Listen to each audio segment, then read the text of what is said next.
La realidad del conjunto de la deidad. Satanás, el engañador, ha hecho una labor absurda.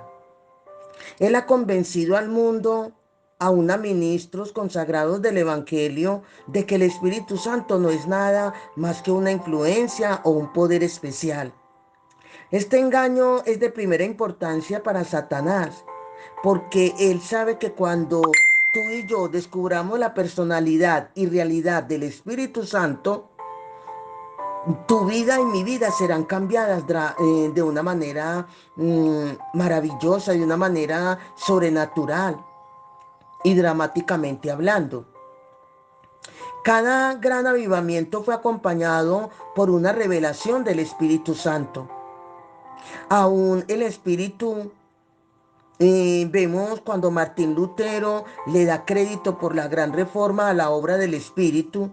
Él dijo que Gálatas era su libro o sea, Martín Lutero dijo que el libro de Gálatas era el libro de la escritura favorita por el versículo que dice: andad en el espíritu y no satisfagáis los deseos de la carne. Gálatas 5:16.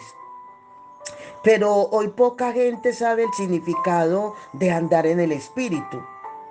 La raíz de la palabra significa al unísono, uno con o conectado a comunión con. Este es el término andar, con estas palabras en conexión. Ahora bien, en cuanto al conjunto de la deidad, lo que estoy a punto de compartir contigo, concerniente a la deidad, me da un cuadro completamente nuevo del Padre, el Hijo y del Espíritu Santo.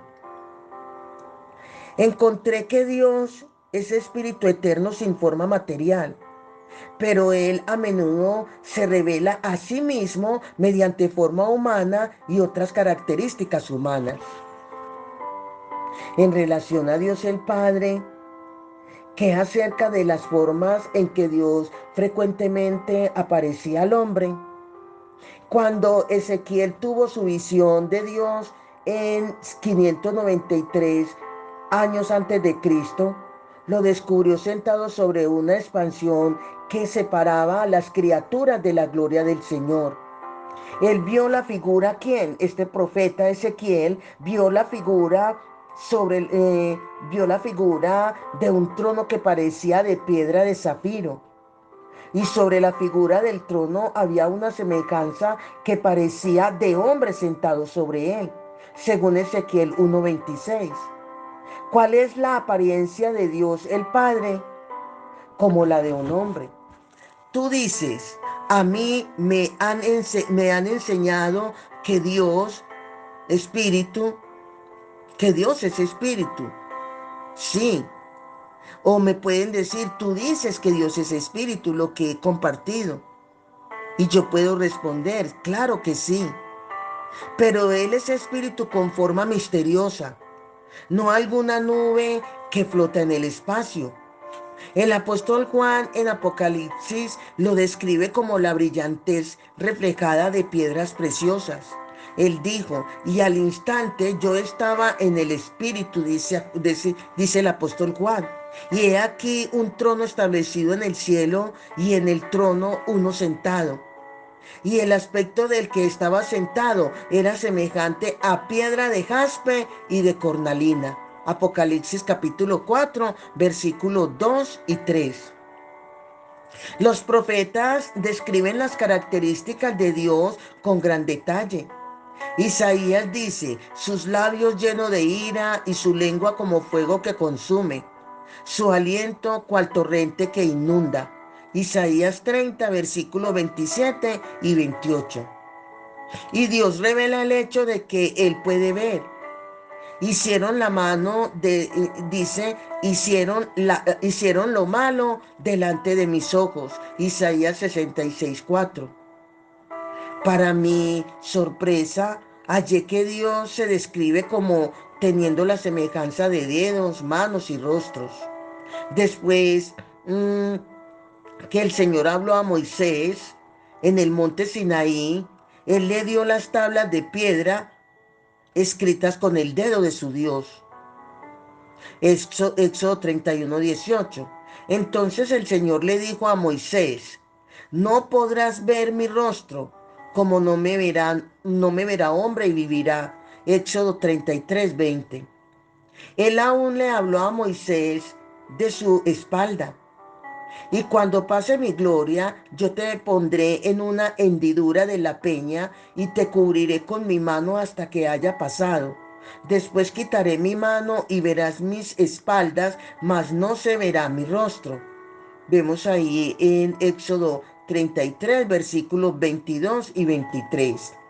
Si Dios se revela a sí mismo solo como un espíritu invisible, ¿cómo fue posible que Adán y Eva oyeran sus pisadas y oyeron la voz de Jehová Dios que se paseaba en el huerto al aire del día? Génesis 3:8.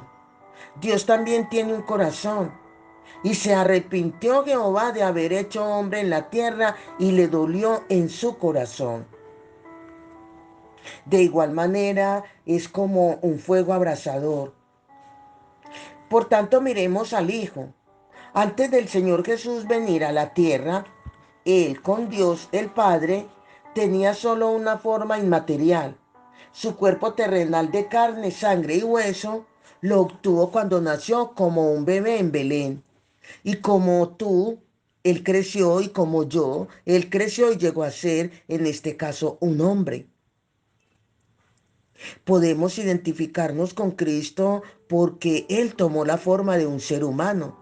De hecho, si no crees que Cristo vivió, murió y resucitó de los muertos, es imposible para ti ser un cristiano. Eso es el fundamento que hace posible tu salvación, mi salvación. La Biblia es clara cuando dice que Jesús, parte de la deidad, tiene un alma. En Getsemaní, antes de la crucifixión, Él dijo a sus discípulos: ¿quién? Jesús. Dijo: mi alma está muy triste hasta la muerte. Marcos 14:34. Tenemos una descripción física de Cristo que nos da la imagen de Él. Sabemos, por ejemplo, que Él tenía barba y posiblemente el pelo, como era la costumbre entre los judíos de esa época. En la profecía del Antiguo Testamento, concerniente a los sufrimientos del Mesías, el Señor dice: di mi cuerpo a los heridores y mis mejillas a los que me besaban la barba. Isaías 56. Hoy Cristo, en su cuerpo resucitado, se sienta ¿dónde? A la diestra del Padre. ¿Y a qué se parece Él? Juan en Apocalipsis vio una visión de Él. ¿De quién? De Jesús. Uno semejante al Hijo del Hombre, vestido de una ropa que llegaba hasta los pies y ceñido por el pecho con una cinta de oro.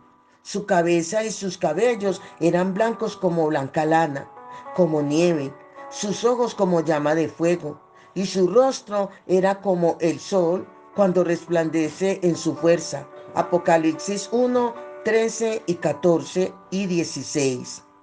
Tenía en la cabeza una corona de oro, según Apocalipsis 14:14.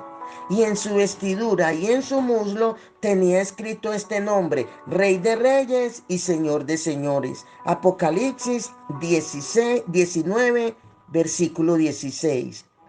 No es Dios el Padre de quien Juan estaba hablando, es el Hijo del Hombre. Y su cuerpo humano glorificado es diferente de la forma divina de Dios el Padre. De igual manera, se habla de una mente propia. Pero, ¿qué acerca del Espíritu Santo? ¿Tiene él una mente, voluntad y emociones? Ciertamente. Es un tema que la mayoría de los ministros tienen miedo, pero eh, es de decir que en la intimidad y relación, en oración, he podido experimentar la persona del Espíritu Santo, de percibir. Él es un espíritu. Indiscutiblemente estamos de acuerdo en que Él es un espíritu. Esto es parte de qué? De su nombre. Pero que sobre su ser interior, ¿es Él realmente una persona? El Espíritu Santo. Primero, el Espíritu Santo tiene una mente propia. Hablando del Espíritu de Dios, el apóstol Pablo dice: mas el que escudriña los corazones sabe cuál es la intención del Espíritu, porque conforme a la voluntad de Dios intercede por los santos. Romanos capítulo 8, versículo 27. La mente del Espíritu es individual, no la misma mente que la del Padre y del Hijo. Él también tiene emociones, él tiene sentimientos, sentimientos profundos que le permiten contristarse y amar. Y no contristéis al Espíritu Santo de Dios, con la cual fuisteis sellados para el día de la redención, según Efesios capítulo 4, versículo 30. Su corazón puede ser tocado y tiene la capacidad de expresar amor. ¿Quién? El Espíritu Santo. Pablo, describiendo a los cristianos en Roma, dijo: pero os ruego, hermanos, por nuestro Señor Jesucristo y por el amor del Espíritu Santo, que me ayudéis orando por mí a Dios. Romanos 15:30. ¿Te puedes imaginar que se puede amar sin emoción? No. En cuanto a la persona del Espíritu, ¿qué acerca de la voluntad de Él, del Espíritu Santo? Quizás nunca antes habías considerado que el Espíritu Santo puede hacer sus propias decisiones. Ciertamente que Él puede, pero sus decisiones están siempre en armonía con la del Padre y las del Hijo. Hablando de dones espirituales, Pablo escribió: pero todas estas cosas las hace uno y el mismo Espíritu, repartiendo a cada uno en particular como Él quiere. Primera de Corintios 12:11. En otras palabras, el Espíritu Santo hace la decisión. Hablando en la parte simbólica de palomas y ovejas, es el asunto del cuerpo del Espíritu Santo que causa mucha confusión ya en cuanto a estos dos símbolos de paloma y oveja. En el libro de Apocalipsis, Juan el apóstol oyó a un anciano decir: no llores. He aquí que el león de la tribu de Judá ha venido. Lo vemos en Apocalipsis 5:5. Él se volvió esperando ver un león rugiente y vio un cordero inmolado. Ahora bien, Jesús fue al cielo con un cuerpo físico, con huellas de clavos en sus manos. Pero el símbolo que Juan vio fue un cordero. ¿Por qué? Porque el cordero simbolizaba al Cordero de Dios, Jesucristo. El Espíritu Santo fue visto por Jesucristo inmediatamente después de su bautismo. Los cielos le fueron abiertos y vio al Espíritu de Dios que descendía como paloma y venía sobre él. Mateo capítulo 3, versículo 16. Tal como se puede ver al Padre y al Hijo, también se puede ver así al Espíritu Santo. Pero su descenso como una bella paloma no quiere decir que Él vuelva de un lugar a otro en el cielo como una paloma. Tampoco Jesús se pasea en el cielo con el cuerpo de un cordero. No. En Apocalipsis, el Espíritu Santo se vio de nuevo como 7 lámparas de fuego ardiente, según Apocalipsis 4:5.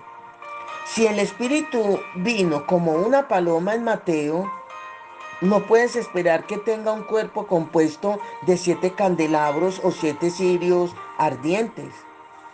El Espíritu Santo no es una paloma, ni tampoco es 7 lámparas.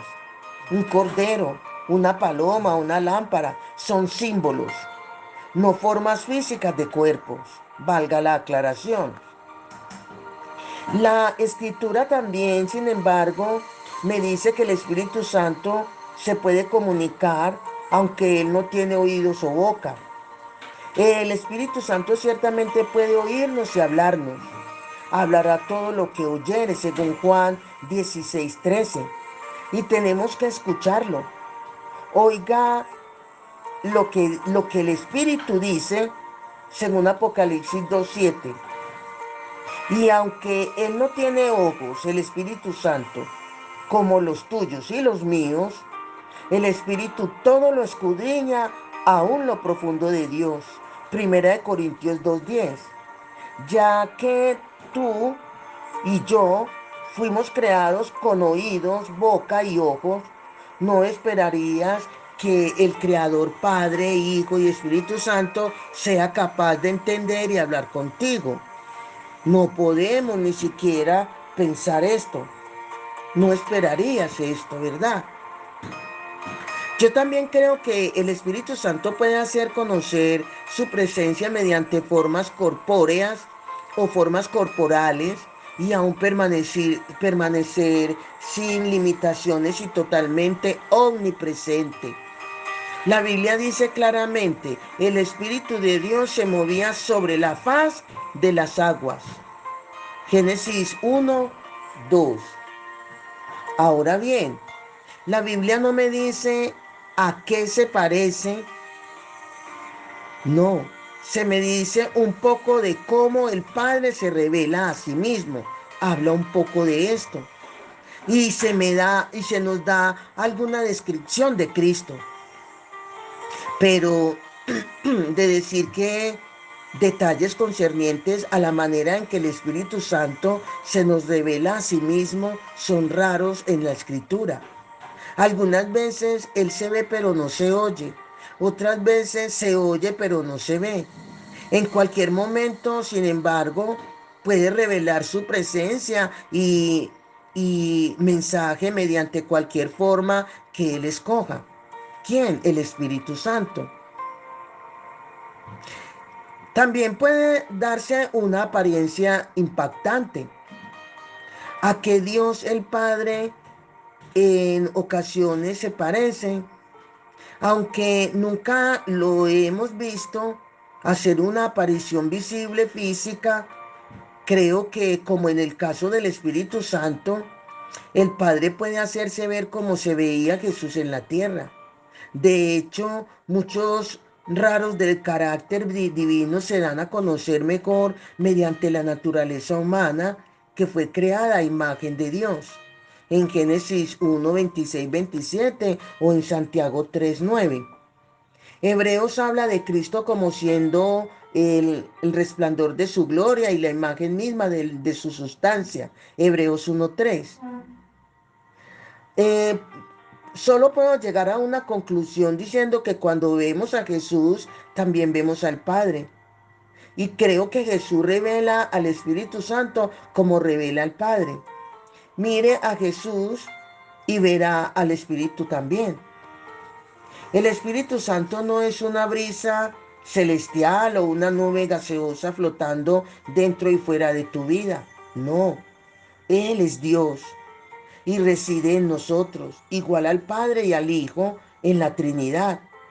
Pablo, escribiendo a la iglesia en Corinto, dijo: ¿No sabéis que sois templo de Dios y que el Espíritu de Dios mora en vosotros?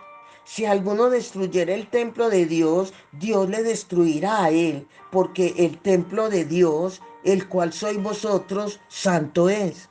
Primera de Corintios 3:16-17. Dios está diciendo que el Espíritu vive en el templo. Jesús está diciendo, perdón, que Él está en nosotros, el Espíritu. El Espíritu Santo vive en el templo de Dios. Nosotros somos ese templo, dice el apóstol Pablo. Y el Padre y el Espíritu son iguales en nosotros. El Espíritu Santo no es simplemente una persona distinta, una sola persona, ser una persona distinta del Padre y distinta del Hijo. No, Él es mucho más. Él es Dios, coigual con el Padre y Cristo. Primero, encontramos que el Espíritu Santo es omnipresente. En otras palabras, Él puede estar en todo lugar al mismo tiempo. Los espíritus como tales no son omnipresentes, pero el Espíritu Santo lo es. Él es tan real en los ángeles como lo es en ti y en mí, tan vivo, tan lleno de gloria. Algunos tienen problemas innecesarios con Satanás. Piensan que el diablo es omnipresente. Permítame asegurarle que no lo es. Satanás no puede estar en todos los lugares al mismo tiempo. ¿Por qué? Porque los ángeles no pueden estar en todos los lugares al mismo tiempo y el diablo es un ángel. Los arcángeles Miguel y Gabriel no son omnipresentes y Satanás tampoco lo es. La omnipresencia del Espíritu Santo se describe en los Salmos. Salmo 139, 7 al 10, que dice: ¿A dónde me iré de tu espíritu? ¿A dónde huiré de tu presencia? Si subiere a los cielos, allí estás tú. Y si en el Seol hiciere mi estrado, he aquí, allí tú estás. Si tomare las alas del alba y habitaré en el extremo del mar, aún allí me guardará tu mano y me asirá tu diestra. Pero el Espíritu Santo no solo es omnipresente, el Espíritu Santo es también omnipotente, todopoderoso. El ángel le dijo a María: el Espíritu Santo vendrá sobre ti y el poder del Altísimo te cubrirá con su sombra. Lucas 1:35. El poder del Altísimo habla de quién? Del Espíritu de Dios. Ese mismo poder del Altísimo es el Espíritu Santo. Y Él es omnipresente, todo glorioso, todopoderoso, Dios omnipotente. El Espíritu Santo es omnisciente también. Él todo lo sabe. De igual manera es de maravillarnos cuando leemos las palabras de 1 Corintios 2 del 9 al 11 que dice: antes bien, como está escrito, cosas que ojo no vio, ni oído oyó, ni han subido en corazón de hombre, son las que Dios ha preparado para los que le aman. Pero Dios nos la reveló a nosotros por el Espíritu, porque el Espíritu todo lo escudriña, aún lo profundo de Dios. Porque ¿quién de los hombres sabe las cosas del hombre sino el espíritu del hombre que está en él? Así tampoco nadie conoció las cosas de Dios sino el Espíritu de Dios. Más claro no puede ser. Ahora bien, piensa en esto. El Espíritu Santo en realidad escudriña la mente de Dios. Él descubre lo que hay allí y te lo presenta a ti y me lo presenta a mí. Él dice: aquí está lo que he hallado. ¿Cómo puede Él escudriñar las cosas profundas de Dios? Porque Él es omnisciente, todo lo sabe. Hay algo más que necesitamos saber acerca de Satanás. Él no puede leer tu mente. ¿Quién? Satanás. Los ángeles no pueden leer tu mente. Y el diablo es un ángel, repito. Si pudiera leer tu mente y mi mente, sería un espíritu omnisciente que todo lo conoce. Ese lugar está reservado para única y exclusivamente el Padre y el Espíritu Santo. Satanás no puede leer tu mente, no se te olvide. De igual manera, el Espíritu Santo debe ser adorado, es la pregunta. Sí, el Espíritu Santo es omnipresente. Si es omnipotente, si es omnisciente, debemos adorarlo como Dios. Merece Él nuestra alabanza y adoración. Los cristianos tienen un problema principal cuando se presenta el tópico de la adoración al Espíritu. Eh, si le preguntas por qué no adoran al Espíritu Santo, ellos no parecen hallar una respuesta. Digo ellos porque tiene que ver con aquellos que desconocen el conjunto de la deidad y desconocen las características que tienen todos por igual, el Padre, el Hijo y el Espíritu Santo. El Espíritu Santo, sin embargo, es mucho más que un pájaro que vuela en el espacio que te da la experiencia pentecostal.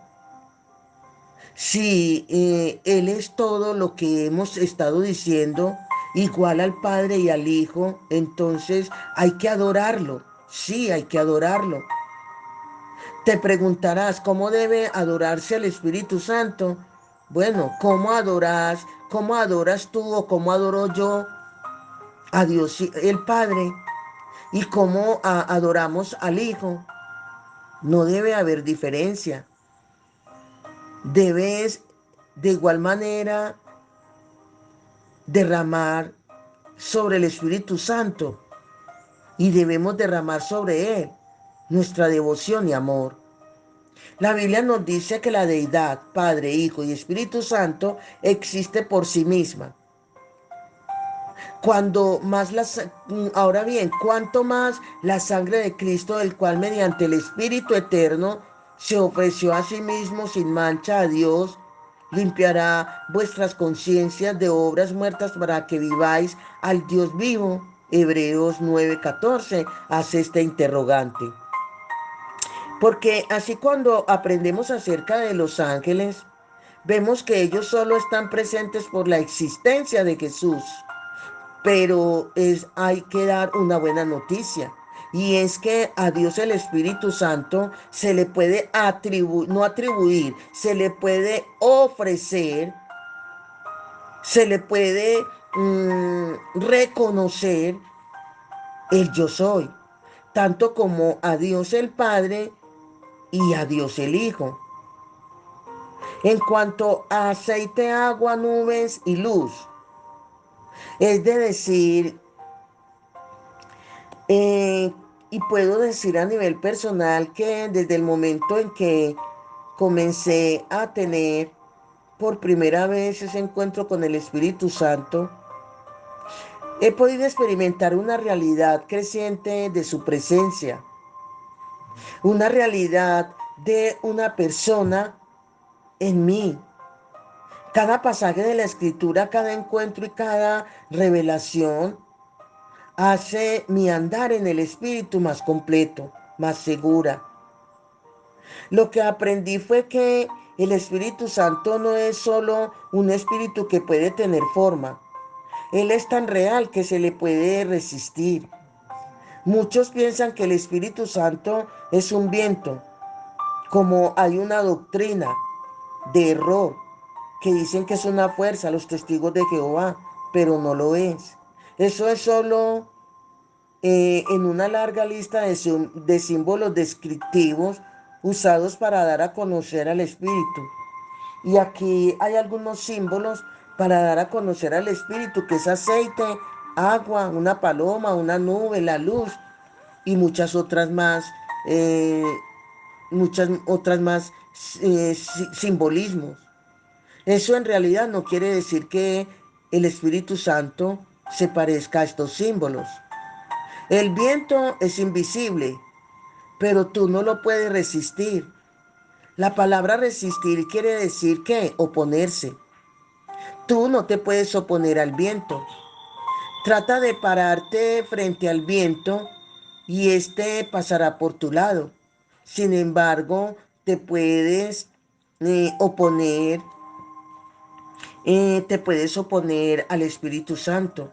En realidad puedes impedirle obrar. Esteban, en su discurso ante el Sanedrín, citó la historia de Moisés y dijo: duros de cerviz e incircuncisos de corazón y de oídos.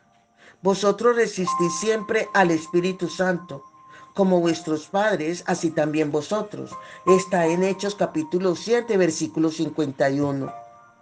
Recuerda esto, tú y yo no podemos resistir el viento, el aceite o a una paloma que se va volando, pero puedes resistir a una persona y eso es lo que es el Espíritu Santo.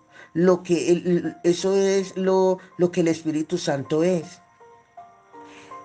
Eh, el significado de las palabras contristar y contristado en el idioma griego ¿Qué es lo que significa? Esta es la raíz, o la raíz es mm, la palabra lopa, y quiere decir sentir dolor, un dolor corporal y mental.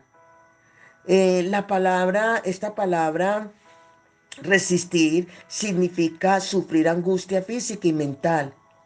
El Espíritu Santo es una persona. Si no fuera así, Pablo no habría dicho, no contristéis al Espíritu Santo, Efesios 4:30. El Espíritu Santo no solo se duele, el, Espíritu, el Espíritu Santo aquí es de decir que el dolor opera a nivel de las emociones. Él se contrista y eso va mucho más profundo. No solo eso, además, el Espíritu Santo puede ser apagado. Esta palabra significa hacer cesar. Pablo advirtió a la iglesia en Tesalónica, no apaguéis al Espíritu. Primera de Tesalonicenses 5:19. Nosotros no podemos apagar al viento u otros, o algunos de los otros símbolos, pero tú y yo podemos detener a una persona. De eso es lo que el Espíritu Santo es. Eso es lo que el Espíritu Santo es. Y de igual manera se hiere fácilmente. De igual manera debes darte cuenta, y debemos de darnos cuenta, de que el Espíritu Santo puede ser afligido y atormentado. Puede ser enojado. Isaías habló acerca de la bondad del Señor hacia Israel, cuando dice en Isaías 63:10, mas ellos fueron rebeldes e hicieron enojar su Santo Espíritu, por lo tanto se les volvió enemigo y él mismo peleó contra ellos. Es fácil de imaginarlo, pero es verdad. El Espíritu Santo puede ser atormentado por los seres humanos. En el idioma original, enojar lleva en sí el significado extenuar, molestar, aún afligir. Solo una persona puede llegar a ser el blanco de tales tormentos. A un viento fuerte no se puede aquietar, pero al Espíritu Santo sí. Luego es de entender eh, que los que salieron, dice, luego me llamó, según Zacarías 6:8, dice, luego me llamó y me habló diciendo, mira, los que salieron hicieron reposar mi espíritu. El Espíritu Santo, ¿qué significa también con este pasaje? Que es una persona que responde a tus deseos. Tú le puedes decir que se esté quieto y él lo hará. Pero entonces corres el riesgo de ¿qué? De contristarlo. El Espíritu Santo no es uno que pelea. Él es uno que ama. Si lo resistes, él se va. No es como Satanás, que la Biblia dice que huirá de ti cuando lo resistas. El Espíritu Santo no huirá en temor, sino que se irá de tu presencia con el corazón herido. Si es contristado, gentilmente, ¿qué hace? Se retirará. Si es apagado, silenciosamente se irá. Qué trágico es aún pensar que los humanos pudieran enojar o intentar acallar a una persona tan amable, pero lo hacen. Los hijos de Israel lo hicieron. Y hoy, cuando todavía Él está anhelando nuestro amor y comunión, lo herimos con nuestra ignorancia y rebelión. Qué lamentable, ¿verdad? Por eso es que escuchamos historias de Katherine Kuhlman, que llorando con tal agonía decía, por favor, no lo hieran. Él es todo lo que yo tengo, decía esta sierva de Dios, porque continuamente, consciente o inconscientemente, lo estamos agobiando, lo estamos entristeciendo, lo estamos contristando. Y es de terminar pidiéndole perdón a Dios, pidiéndole perdón al Espíritu Santo por la manera como lo hemos tratado, lo hemos ignorado y lo arrinconamos con nuestras actitudes y con un corazón entristecido. Amén.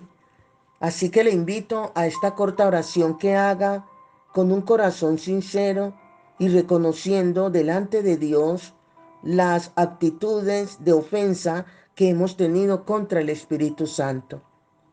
Padre Celestial, gracias te damos por esta oportunidad de presentarnos y darnos a conocer en forma detallada el conjunto de la deidad, que eres tú, oh Dios, como Padre, eres tú, oh Dios, como Hijo, eres tú, oh Dios, como Espíritu Santo.